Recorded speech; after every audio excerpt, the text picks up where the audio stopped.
Alright, so we got the Scag Freedom Z that the fuel tank isn't working on anymore. I think this is the same on most Scags.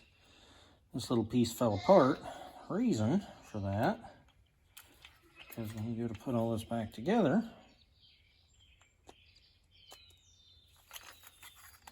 these two holes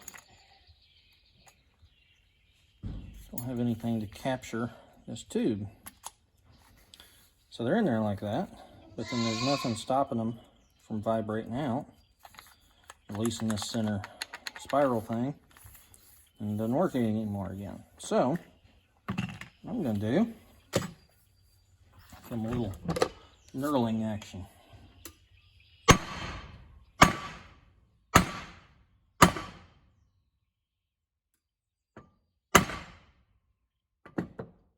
There we go. So you can see they're not round anymore.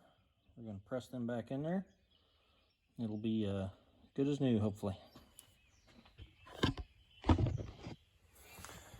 Alright, so we're ready to start putting this back together here. We're going to pay attention to where the needle is here. This little slot lines up with here. So as this moves up and down, you see it moves the needle. Okay? So we're going to put it to full with the float up at the top, and then we can reassemble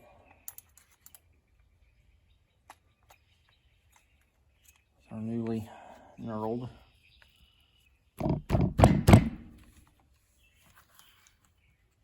rods that will fit down tighter in here.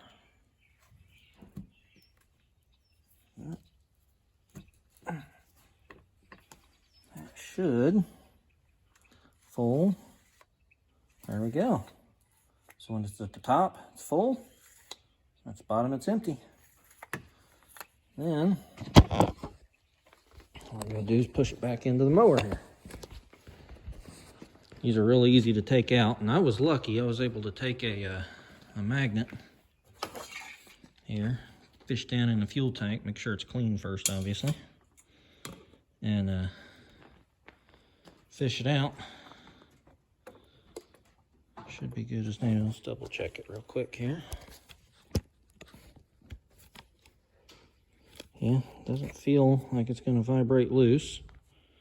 And it shows empty now, and it's got most of a tank of fuel in it. So then as we come down, looky there, full fuel tank. Face it to the operator, and then it's just a little grommet. Just give it a little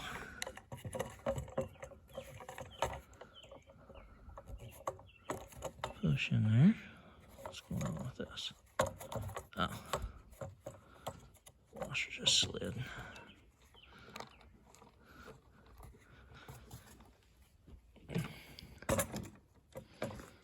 Move that washer real quick. See what's going on here.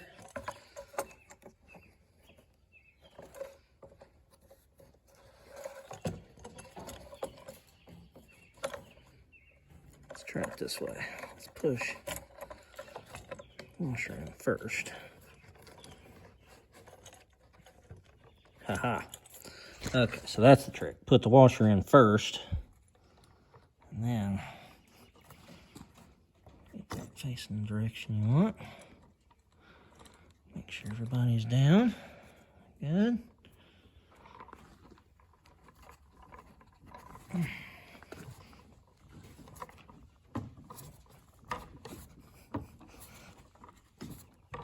Back and forth a little bit.